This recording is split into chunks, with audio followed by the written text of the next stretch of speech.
They all whispered about her. The girl with the midnight skin and quiet eyes.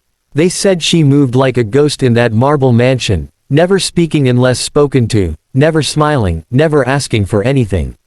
Her uniform was always pressed, her eyes always lowered. She never challenged, never stumbled, and never got in the way. Just another maid, they assumed. Just another shadow in the background of the Carrington estate. But he noticed her. Damien Carrington. Billionaire. Mogul. Genius, if you asked him, or any of the countless media outlets that followed his every move. He walked through life like the world owed him its breath. Women worshipped him. Men feared him. Competitors folded before him. His empire, Carrington Tech, was on the verge of launching a global AI that would change the landscape of every industry from medicine to security. But for all his power, Damien Carrington was still a man. And like all men, he had a blind spot. He just didn't know it yet. Every morning, he would descend the grand staircase with the air of a king surveying his kingdom. And every morning, his eyes would pass over the maid with the scar on her wrist, the one with the dreadlocks tied in a bun, standing near the base of the stairs. Sometimes their eyes met, briefly, a flicker, and every time, something about her made his brow tighten. He didn't recognize her, but she knew him. She knew everything. She knew the soft dimple in his left cheek when he smiled, though she'd never seen it in person. She knew the way his voice dropped a pitch when he was bluffing in meetings. She knew the scar on his temple came from a skiing accident at age 12. She knew his mother's laugh, his mother's perfume, his mother's lies. Because his mother was her mother too. Nia Jameson had waited 15 years for this moment. She had worked in shelters, fast food joints, hospitals, laundromats. She'd cleaned toilets, scrubbed blood off hospital floors, and once slept under an overpass during winter.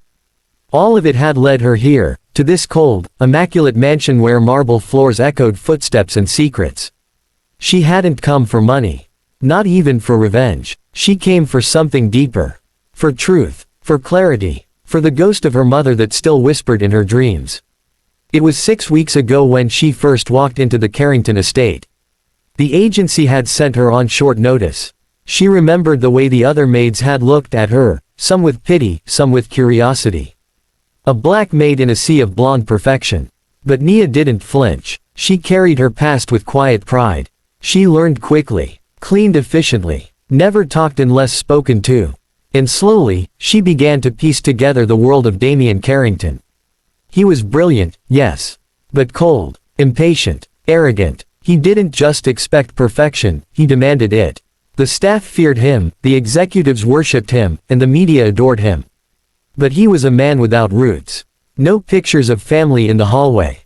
No mention of siblings. And his mother, Margaret Carrington, was treated like royalty in the past tense. She had passed 10 years ago. Her portrait hung above the fireplace, a poised, elegant woman with silver hair, flawless skin, and eyes that never looked directly at you. Nia remembered those eyes. They haunted her. Because once, long ago, they had looked into hers with something between shame and fear. She was 13 when she found out the truth. Her mother had been dying, lungs scarred from years of cleaning chemicals, body failing from exhaustion. On her final night, she handed Nia an envelope. Inside it, a photograph of a young woman holding a baby boy. On the back, in fading ink, "To my little Damien. Love, Mom." Nia's world tilted that night. She had always known her mother hid something, that she had secrets. But this, a brother, a rich, white brother raised in luxury while she had grown up in cockroach-infested apartments. Nia never got angry that night. Not really. She got quiet. She buried her mother, burned the secrets, and kept the photograph. Years passed. Life moved on. But that image, Damien as a toddler, laughing in his mother's arms, stayed etched in her soul. And now here he was. Just a few rooms away. Damien Carrington, tech billionaire, face of the future, her brother. The storm had started that morning, gray skies rolling in as if the universe was impatient for what came next. Nia was polishing the silverware in the dining hall when she heard his voice echo through the corridor. "No, I don't care what the board says. They'll do what I say, or they'll walk." He always spoke with thunder in his voice. Like everyone around him was disposable. Like everything could be controlled.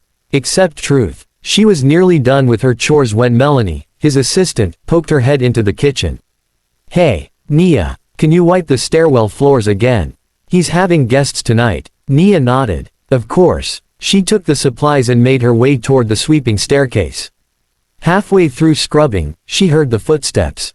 Sharp, fast, angry. Damien was yelling into his earpiece again. And then it happened. He slipped. It was comical in a strange way. This towering billionaire, this man who ruled over cities, slipped on a small patch of water. His ankle twisted, and he slammed his head against the iron railing with a sickening crack. Time froze. Melanie screamed. 2 guards rushed in. The staff crowded the hallway. He was breathing, but barely conscious. Blood trickled down his forehead. "Get a doctor," someone shouted. Damien groaned, delirious, whispering words under his breath. Then louder. "Mother." Nia's breath caught. She stood frozen, mop in hand, as if her entire life had narrowed into that one word. Mother. He was calling for her. He didn't know it, but he was calling for the only person in that room who had held their mother's hand when she died. The only one who had heard her last confession. The only one who had kept the secret. Melanie turned toward her, wild-eyed. He won't calm down. He keeps asking for his mother. Nia moved before she could think. She followed the chaos up the stairs, into the master suite, where Damien lay sprawled on the bed, forehead bandaged, face pale. His eyes were fluttering, lost in memory. "Mother," he whispered again. "Why didn't you tell me?" She stepped closer. "I'm here," she said softly. His eyes blinked open. Their eyes met. He frowned. "You." She sat down at the edge of the bed. "Don't move too much. You hit your head." He stared at her like he was seeing her for the first time. "Why do you sound like?" She reached into her pocket and pulled out the photograph. "Because I am her daughter." He flinched. "What?" She laid the photo on his nightstand.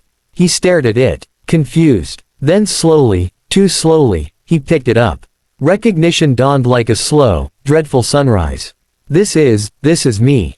Yes. And her handwriting. Yes. His hands trembled. No, this can't be real. It is. He turned toward her, face pale. My mother would never. She did, Nia said, voice cracking now. She had me first. Years before you were born. She never told your father. She left me, left us, started a new life. Damien was shaking. I don't believe you. You don't want to, Nia whispered. He looked away, jaw clenched, fury and disbelief battling behind his eyes. She stood up. I'm not here for your money, Damien. I'm not here to ruin you. I just wanted to see who you were. To know what made her choose you. To look into the eyes of the brother I never had. She walked to the door. I'll leave tomorrow. You don't have to see me again. But just before she stepped out, he spoke, voice hollow. What was her name? Nia paused. Her name was Gloria, but you called her Margaret. Then she was gone. And Damien Carrington sat in silence, photograph in hand, his empire suddenly smaller than a secret. The silence in the Carrington mansion had never been so loud. Damien sat alone in his sprawling master bedroom, the storm outside still echoing against the windows. His fingers trembled as he stared at the faded photograph Nia had left behind. His mind kept circling back to one word, sister. The idea gnawed at his insides, shredded the foundation of everything he thought he knew about his mother, about himself. For 37 years, he had believed he was her only child. Her pride, her golden boy. But now, there was this woman. This maid, this stranger who looked at him with too much calm, too much history in her eyes. He turned the photo over again and again. The back still bore the faint ink of the message, to my little Damien. Love, Mom. He knew that handwriting. His heart pounded in his chest as memories flooded back. Childhood birthdays with precisely wrapped gifts. Letters slipped into his school lunches when he was nervous about exams. The perfume of lavender and lemon that used to linger on her scarf. His mother had been loving, yes. But she had also been elusive. Private. She never talked about her past. Not once. He hadn't thought to question it. Until now. Damien poured himself a glass of whiskey and downed it in one gulp. He didn't sleep that night.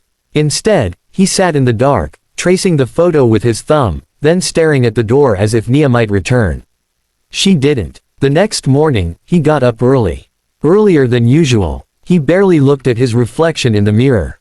He didn't shave, didn't fix his hair. He threw on a sweatshirt and jeans, no suit, no tie. He went downstairs without a word to anyone and scanned the kitchen, the hall, the courtyard. Nia was gone. Melanie walked up with cautious steps. "Sir, are you okay? You took a pretty bad fall. The doctor said." "Where's the maid?" He cut her off. Melanie blinked. "Which one? You know which one." Melanie hesitated. "She left at dawn." "Where did she go?" "She didn't say." He exhaled sharply, jaw clenched. "Get me her file. The one from the agency." "Sir, that might." Now. 10 minutes later, he had a slim manila folder in his hand.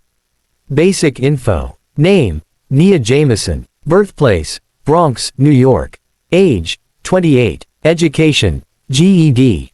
Work history: scattered. No family listed. Of course not. He closed the file and stared out the window. She had vanished just like that, as if she had only come to plant the truth and watch it grow wild in his mind. He couldn't let it end like that. So he did what he was best at. He hunted her down. Within a few hours, he had his private investigator working. By afternoon, they had a last known address. A small rented room above a bookstore in Brooklyn. Damien didn't hesitate. He canceled all his meetings, much to the confusion of his staff, and drove himself there. The drive through the city was surreal. He passed neighborhoods he hadn't set foot in since college, ones where the sidewalks were cracked and the air thick with sirens and old stories. When he pulled up in front of the bookstore, he paused for a long moment, gripping the steering wheel. This wasn't his world. It was hers. He climbed the narrow stairs to the second floor and knocked. No answer. He knocked again, harder. Finally, the door opened a crack. And there she was. No uniform. Just jeans and a worn t-shirt. Her dreadlocks hung loose over her shoulders. She looked at him, expression unreadable. "You're not supposed to be here," she said quietly. "You left," he replied. "I said I would." He stepped inside without waiting for an invitation. She didn't stop him. The room was small. A bed, a chair, a bookshelf with paperbacks stacked haphazardly. A coffee mug with a chipped handle. On the wall, a photo of her mother, their mother, framed simply. He stood in front of it, jaw tight. She called herself Gloria. She was. She lied to me. She had to. He turned toward her. "Did she ever tell you why?" Nia walked past him, picking up a cup of tea from the nightstand. "She was 17 when she got pregnant with me. Her parents disowned her. She moved in with my father, who was gone by the time I was born. She raised me on her own for years. Then she met your father. He was rich, charming, powerful. She changed everything for him. Her name, her accent, her story. She hid me, put me with a neighbor and told them I was her niece. Eventually, she stopped coming back."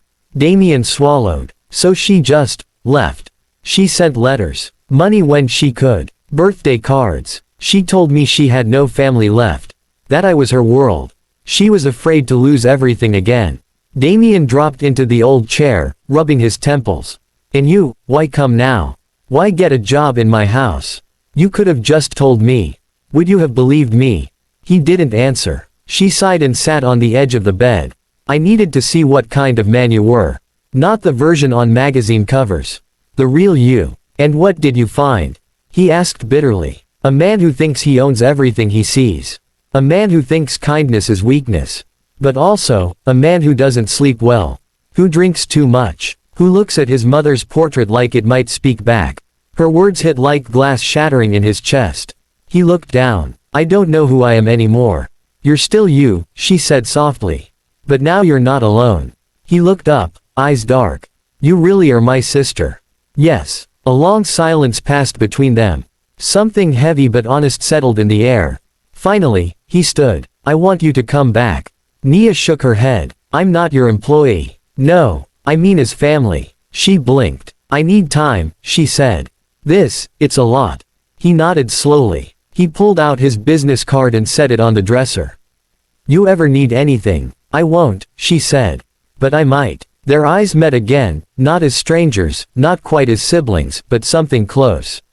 Something raw and true. He turned to leave. Before he opened the door, she said quietly, "She loved you. You should know that. She just didn't know how to love us both." He paused. then walked out. The air hit him like a wave when he stepped onto the street. The city roared around him, indifferent and alive. He got in the car and sat there for a long time before finally driving off. The following weeks were strange. Damien was different. He showed up to meetings quieter, more introspective. His board noticed. His staff whispered. He started a new fund for single mothers under the name Gloria Initiative. He didn't explain it. Melanie found him one afternoon staring at the maid's closet. "What happened?" she asked softly. He turned to her and said, "I used to think I knew everything about my life.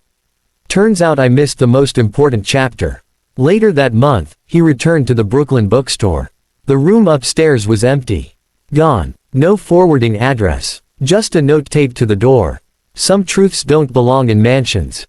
They belong in hearts. I'll be okay. You will too." No signature. But he knew who wrote it. He folded the note and slipped it into his wallet next to the photograph of a little boy on his mother's hip. Damien Carrington didn't know where Nia had gone. But he knew this: for the first time in his life, he wasn't alone. He had a sister. And no amount of distance could erase that. The past had found him. And this time, he wasn't running.